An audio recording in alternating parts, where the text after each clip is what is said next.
통신노조 이영사입니다. 저희 생활가전 렌탈 사업의 시작과 더불어 고객 서비스와 방문 판매를 위해 생겨난 직원분이 가전제품 방문점입니다.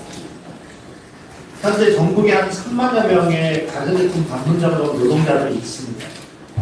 이들은 기업의 성장을 주도했지만 저임금과 고용불안, 영업 강요에 시달리고 있고 사회 안전망은 열악하기 짝이 없습니다. 코디코당 노동자들은 관리자들의 지휘와 감독을 받으며 실적과 업무 내용이 평가되는 구조 속에서 일하고 있습니다. 이들은 회사의 개정에 대한 부담을 가진 관리자로부터 자유로울 수 없으며 실질적으로 근로자들처럼 일하고 있습니다. 이러한 현실은 근로기준법이 만들어진 의도에 부합하며 방문점검원들도 근로기준법에 적용을 받아야 합니다.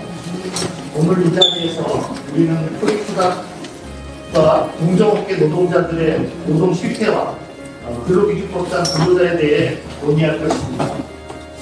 이를 통해 대부분의 근로자성 판단 기준에 대한 개선의 목소리를 높이고 특수고용 노동자들이 정당한 권리를 인정받을 수 있도록 노력할 것입니다. 업무상 비용을 제외하면 최저임금의 절반도 받지 못하는 매우 열악한 노동 환경 속에서 열심히 일하고 있는 가전제품 방문점검원이 저임금과 고용불안에 시달리지 않고 일할 수 있도록 이제는 사법부가 답을 내놓아야 합니다. 우리의 요구는 명확합니다. 코디코당 노동자들의 근로기준법상 근로자로 인정받아야 하며 노동조건이 보호받아야 합니다. 이를 위해 우리는 끝까지 싸울 것입니다. 한국 사회의 노동조합의 등장과 함께 노동자의 현실이 드러나는 경우가 참 많습니다. 저희 방문 점검원이 그랬던 것 같습니다. 저희가 노동조합 이전에는 투명인간 취급받았습니다. 회사에 옷을 입고 회사의 물건을 팔고 회사의 물건을 점검하고 수리하지만 회사의 직원은 아니라고 했습니다. 열심히 땀 흘려 일해도 땀 흘려 일해서 임금을 받지만 법적으로 근로자는 아니라고 했습니다. 회사에겐 특별한 특수이익을, 우리에겐 특별한 특수고통뿐인 특수고용 노동자의 처지를 이제 바꿔야 합니다. 오늘 토론회는 실제로 여기 계신 조합원님들께서 만들어주셨다고 생각합니다. 전국에 있는 조합원님들이 수백 개의 선전들을 하셨고 수백 명의 수천의 조합원들을 만나서 설명을 하신 결과로 오늘 이 자리가 만들어졌다고 생각합니다. 코디코닥 우리 간부님들께 감사하고 수고하셨고 존경한다는 말씀을 다시 드리고 싶습니다. 가전통신 방문점검원들이 법적 지위를 인정받기 위한 긴 투쟁이 이제 저희들이 스스로 열었습니다. 특수고용 노동자들이 기나긴 법적 투쟁으로 근로자로서 인정받는 사례들은 많습니다. 정부와 국회는 시대에 맞게 법을 개정해야 합니다. 일하는 모든 사람들이 차별 없이 노동권을 보장받을 수 있도록 책임을 다해가야 합니다. 오늘 토론회를 시작으로 해서 특수고용 노동자들의 투쟁의 역사에 큰 획을 끊는 또 하나의 시작이 되길 바라겠습니다. 오늘 힘있는 토론회가 되었으면 좋겠습니다. 고맙습니다. 근로기준법은 노동자들의 최소한의 권리를 보장하기 위해 존재합니다. 그러나 오히려 근로기준법상 보장된 권리는 특수 형태의 근로 종사자들의 처우 개선을 근본적으로 제한하고 있는 것이 현실입니다. 그래서 노동 3법을 손에 쥐고 회사와 교섭을 해도 여전히 가전제품 방문 점검원들의 근본적인 처우는 개선되지 않고 있습니다. 그렇다면 정말 가전제품 방문 점검원의 업무의 형태나 특징들을 봤을 때 근로기준법상의 적용이 필요하지 않은 것일까? 그렇지 않습니다. 특수고용 노동자들의 처우는 정상적인 노동자들에게 더 열악한 것이 현실입니다. 코에는 제품을 판매하고 판매한 제품을 주기적으로 방문해 정보적 서비스를 제공하는 회사로 코디코닥을 교육하고 영업을 압박해야지만 매출을 올릴 수 있다는 생각에는 변함이 없기 때문에 코디코닥들이 속해 있는 지역에서는 주식장들을 통해 강도 높은 업무 지시와 영업 압박들이 이루어지고 있습니다. 개정을 지국에서 배정받아 일하는데 어떤 수수료를 받는 코디들에게는 정해진 기본급이 없기 때문에 프리랜서 규정은 기본급과 같습니다. 영업도 하지만 영업의 편차는 심하고 고객이 있어야 영업도 가능하라 기본적으로 계정이 보장되어야 하는데 지급자들에게 계정 추정에 권한이 있다 보니 영업력이 떨어지거나 미팅에 잘 참석하지 않는 등 지급장에게 협조적이지 않은 코디들을 기회드리기 위해 이미 계정을 뺐거나 지급장의 평가를 위해 코디들을 누군가를 추원해 계정을 뺏는 계정 갑질 문제들이 발생하고 있습니다.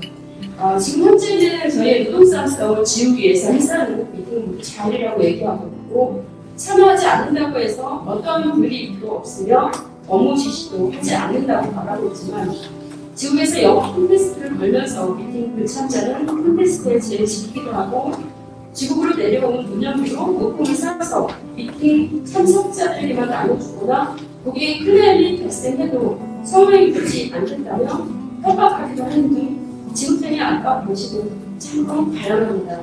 늦은 시간에도 고객이 우리 안 나온다고 전화를 달려갔고 여행을 가서도 고객이 전화를 받아서 고객이 달려가 가야 하는 상황이면 동료 코디들에게 부탁하라고 연락하고 있습니다. 그리고 고객이 원하는 시간에 맞춰서 방문해야 해서 처음에 자유롭게 일하고 싶어서 코디를 선택했지만 계정이 적든 많든 한 달 내내 코에 유니폼을 입고 일하게 되는 상황이라 코디의 업무를 하면서 다른 일을 경험을 하기는 쉽지 않습니다.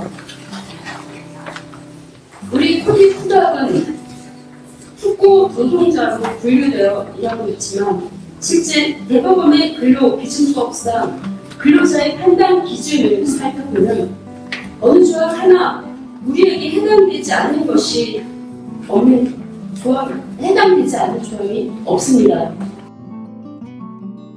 오늘 판례를 통해보는 방문점검원의 근로기준법상 불사성에 대해 날짜를 받게 되었습니다. 대법원 판례를 보시면 시각강사가 근로자성을 다툰 사건에서 시각강사가 업무를 수행하면서 업무 수행에 개성실하거나 대학교의 재관 규정을 위반하고 교수로서의 품위를 유지하지 못하는 경우에는 전임교원에 대한 재임용 제한 및 삥 또는 파면 등 징계 처분과 동일한 의미를 가는 그리고 지인 제2촉 제한 또는 해촉을 받도록 되어 있는 것은 그 징계 제도에 일하는다 라고 판단하였습니다. 백화점 판매업의 근로자성을 다룬 사건에서도 횡령 등 비행을 저지른 뭔가의 판매 유효기한을 해지하거나 매출이 부진한 매장 매니저의 판매 유효기한을 해지하는 등의 조치를 하고 또 이게 외관은 대학교이지만 실질적으로는 징계의 권한을 행사하는 것과 별로 다르지 않다고 판시하여 미인기획사에서 정한 해지 사유를 이유로 징계의 권한을 사업주가 보유한 것으로 판단하였습니다. 대법원의 2006년 판례 예정인데 이 시청료 징수한 판례입니다. 시청료 징수는 당연히 호멸로 강구해서 시청료를 징수하는데요.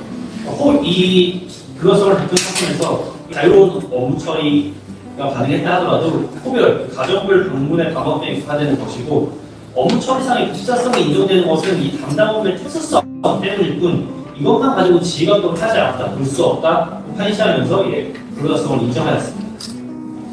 채권 출시권의 근로자성을 다툰 사건에서 회사가 근무 시간이나 근무 장소에 제한을 하지 않았다고 해도 이는 채무자 면담 등을 위하여 주로 출장 근무의 형식으로 이루어지는 채권 출시 업무의 특성에 기인하는 것으로 보일 뿐이라며 이것을 가지고 근로자성을 부정할 수 없다고 판시하였습니다.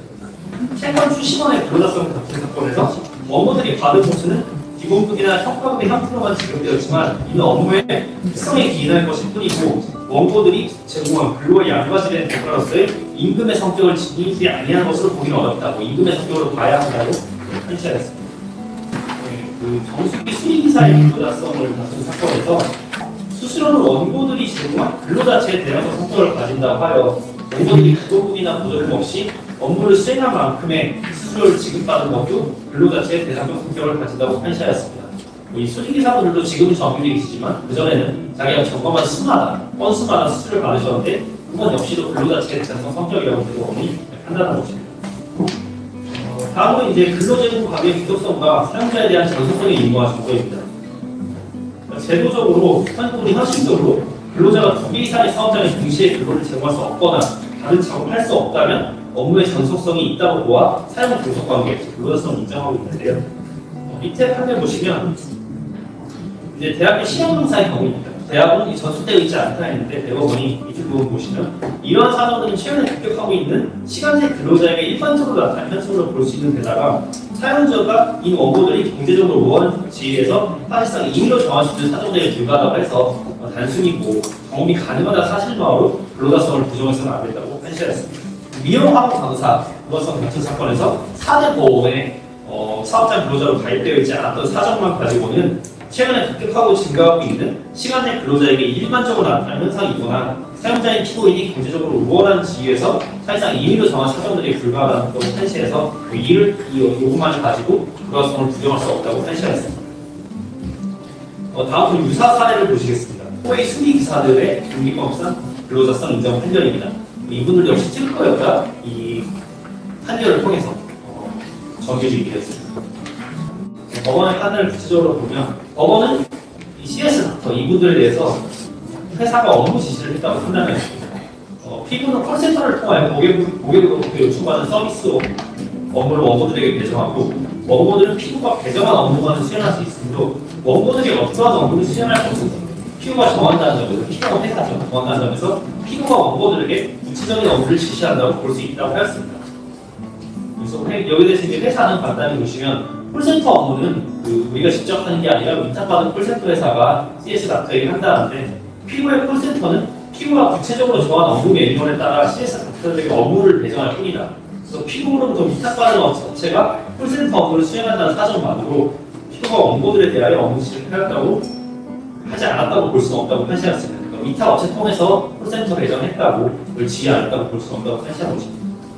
다음으로 출근 의무가 있었습니다. 오늘 아침 조회나 교육 참석, 서비스 대리의 앞도 업무 수행에 필요한 부분의 수용들을 위하여 매일 7시 30분 각 지점으로 출근하는 했다. 이 점이 인정을 받았고요. 다음은 피고들의 원고들에 대한 지휘 감독의 유인입니다. 아주 어렵고 쉽게 말하면 지휘 감독을 할 필요성을 회사가 느꼈다는 건데 고객들에게 수준 높은 관리 서비스를 제공하기 위하여 설치 및 수리 서비스를 직접 수행하는 원고들을 구체적으로 지휘 감독할 만한 상당한 유인이 있었다는 점을 인정하였습니다. 다음으로 피부의 원고들에 대한 지휘 감독이었습니다. 제품을 설치하거나 수리하는 원고들이 위 제품에 대하여 상세하게 이해하고 설치, 수리할 수 있도록 회사가 교육하였다. 또 고객들의 매뉴얼 등을 작성하여 원고들에게 이를 교육하였다는 점을 판시하였습니다. 다음은 피고들의 원고들에 대한 지휘 감독 평가 부분입니다. 피고들은 CS 닥터들을 대상으로 실기평가, 조사거나 모니터링 제도를 통해서 그 원고들을 평가하고, CS 닥터들을 평가하고 그 평가를 원고들의 수수료를 위해 반영할 수 없어 원고들이 고객들에게 피부가 정한 방식으로 서비스를 제공하도록 유인하였다. 판시하였습니다. 또 각조의 일정한 목표를 부여하고 그 달성 실적을 평가해야 이런 점들은 지휘 감독의 징표라고 판단하였습니다. 다음으로 이제 수수료의 성격에 대해서 판단했는데요. 이쪽으로 보시면 제3자를 고용하거나 업무를 대행하게 하는 사업 규모를 확장할 수 없고요. 높은 수익을 위하여 배정받지 않은 업무를 자기가 하거나 서비스 요금이 높은 업무만을 선택하여 수행할 수 없었기 때문에 설치 수리기사들의 금기법상 불가성을 인정하였습니다. 청원하이스 수리기사들의 금기법상 불가성 인정 판결입니다. 전반적으로 앞에 토의 수리기사분들과 비슷한데 차이점이 있다면 이 근로자성을 인정받은 토의 수리기사들과 달리 이 당시에는 판매 업무가 함께 수행하고 있었습니다.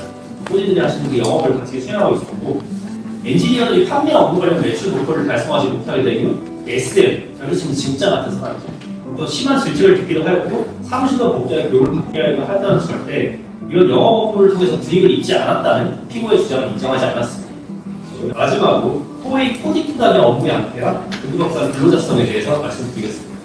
코디의 노동조합법상 근로자성을 다툰 사건에서의 노동조합법상 근로자성입니다. 법원은 코디의 노동조합법상 근로자성을 인정하였는데 여기서 이제 법원은 코디들에 대해 상당한 지휘 감독을 하였다는 점을 인정하여서 판시하였습니다. 코디들의 업무 수행 방식을 살펴보고 유사 사례와 코디들의 업무 수행 형태를 비교하여 코디의 공익법상 근로자성에 대해 이렇게 살펴보겠습니다. 먼저 코디 코닥의 업무 수행 방식입니다. 코의 주식회사는 정수기 등의 가전제품 생산, 판매, 렌탈을 주력 사업으로 사업하고 있는 회사입니다. 코의 매출의 상당 부분은 렌탈을 통해 발생합니다. 렌탈이란 고객은 월 일정한 금액을 지불하여 코웨이가 생산한 가전제품을 대여하고 대여 기간 동안 제품을 이용하며 필터 교체, 점검 등 정기적인 렌탈 서비스를 받고 이후 일정 기간이 지나면 소유권을 취득하는 방식으로 제품을 판매하는 방식입니다. 다시 말해 렌탈 서비스는 단순히 코인가 생산한 제품을 대여하는 방식이 아니라 렌탈 서비스라 불리는 일련의 서비스 역시도 함께 제공하는 형태로 제공됩니다. 따라서 렌탈 사업을 유지하기 위해서는 렌탈 서비스를 수행하는 인력이 필수적으로 존재하고 이 인력이 코디입니다. 코디들의 업무는 크게 판매와 점검으로 나뉘고 소득 역시 판매 수수료와 점검 수수료로 구분됩니다. 즉 코디가 수행하는 업무는 고객이 렌탈 계약을 체결하여 코디 제품 렌탈 계약하도록 하는 판매 업무와 렌탈된 제품에 대한 점검이나 필터 요체 등을 수행하는 점검 업무로 구분됩니다.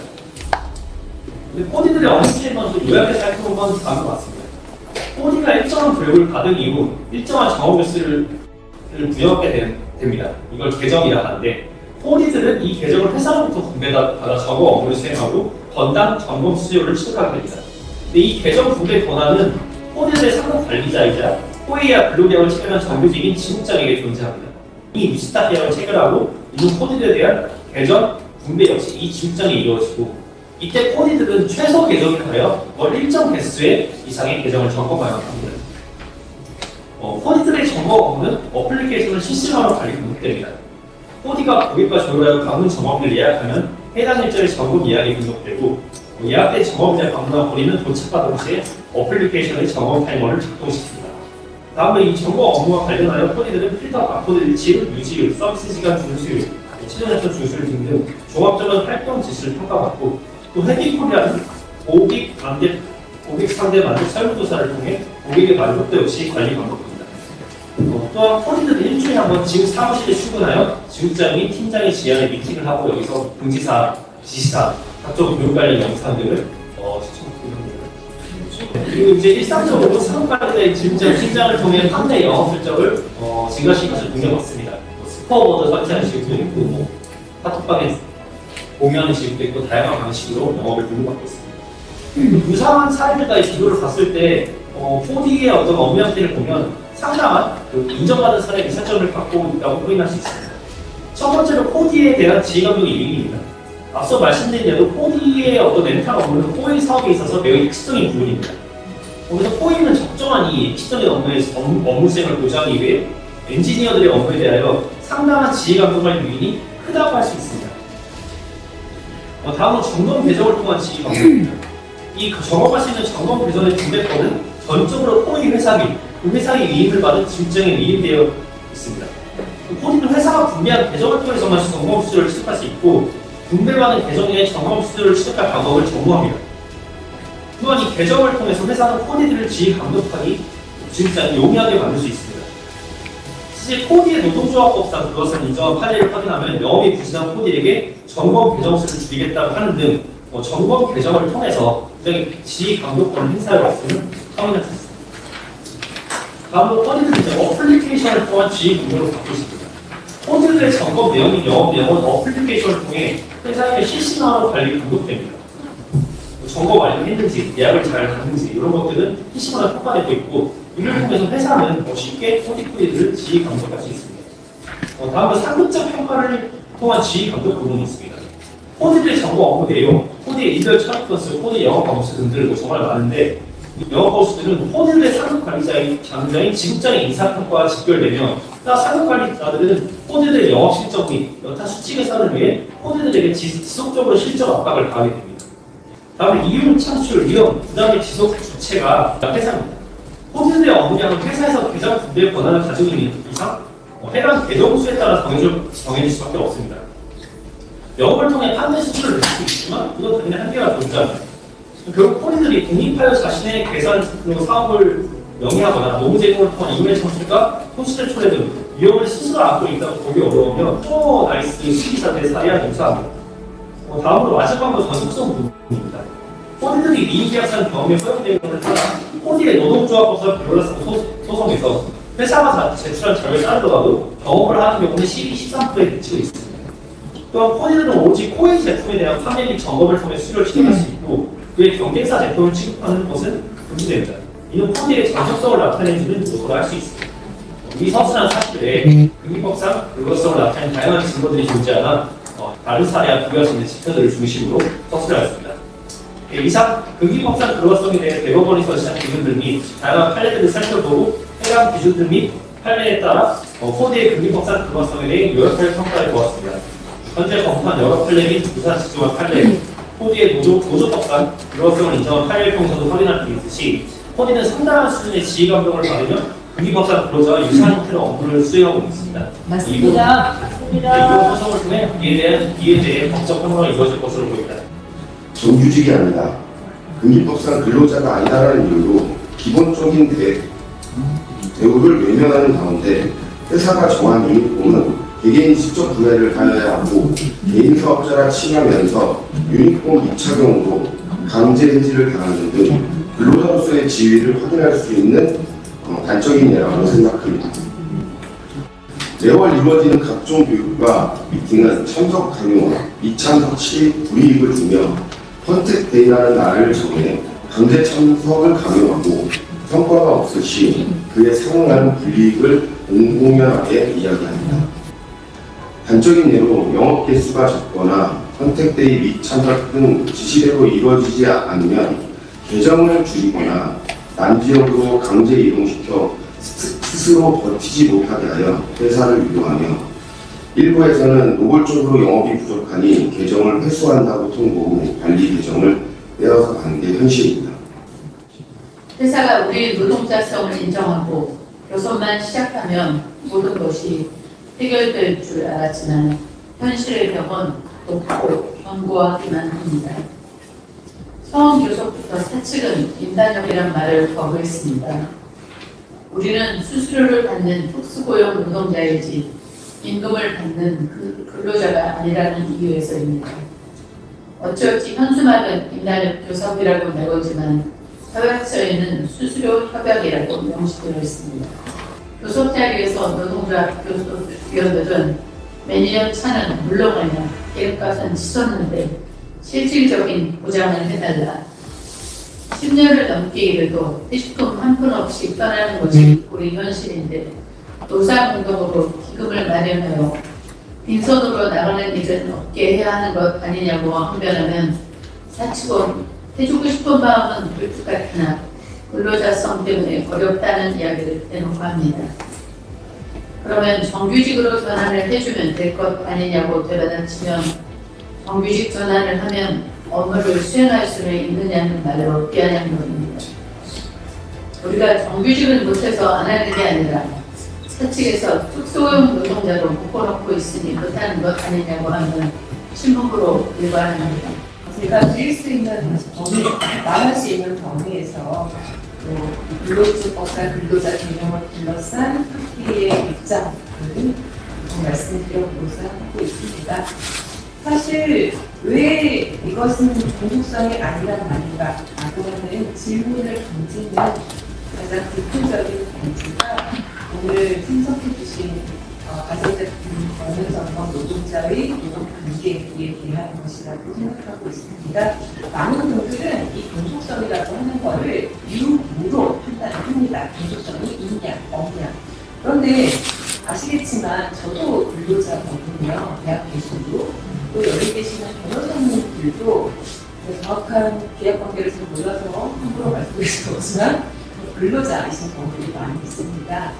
그렇다면 근로자로서 제가 말씀드린 종속성이라고 하고 우리 경험정보 노동자 공직에서 가지는 종속성이 완전히 동일하다라고 보기 어려운 거죠. 그렇지만 그 종속성이 있냐 없냐는 문제로는 판단하기 어렵습니다. 왜냐하면 저도 종속성이 있기 때문에 다 같이 종속성의 질, 종속성의 정도라고 하는 게 다른 겁니다.